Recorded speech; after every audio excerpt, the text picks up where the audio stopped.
the average household income is like $26,000 a year. That's two parents combined.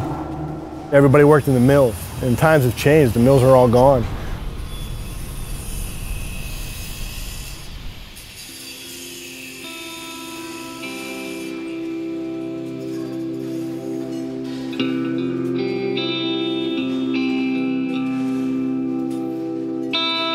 A lot of men and women from this area decide to join the military because of where the economy is right now and has been for the past 15 years.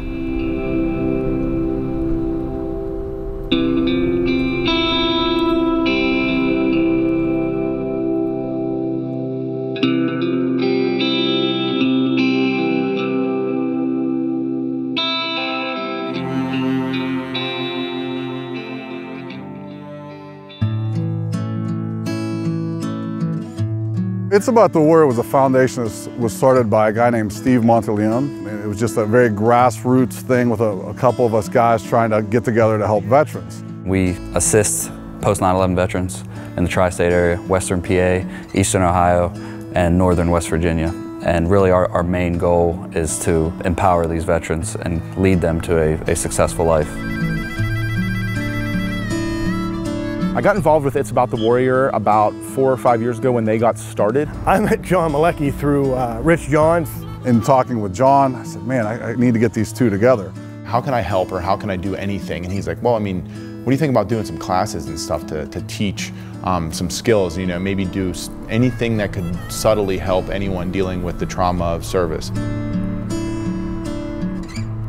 I first met Brandon Rumbaugh probably 4 or 5 years ago.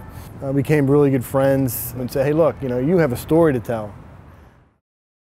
November 29th, 2010, I was on a patrol. I just returned back to base. We heard an explosion.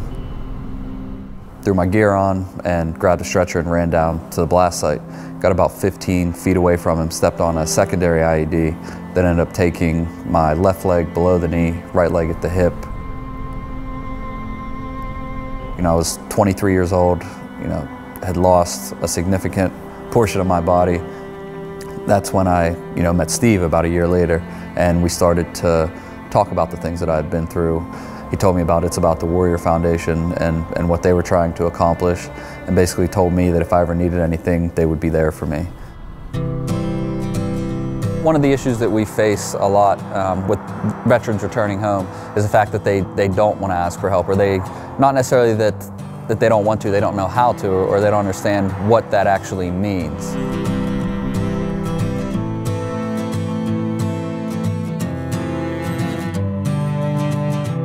The hardest thing is to get somebody to come in here and try to teach them some of the skills that you have. And once you do that, you start to build a relationship, and then they're going to start to open up even more. And then you can just build off of that.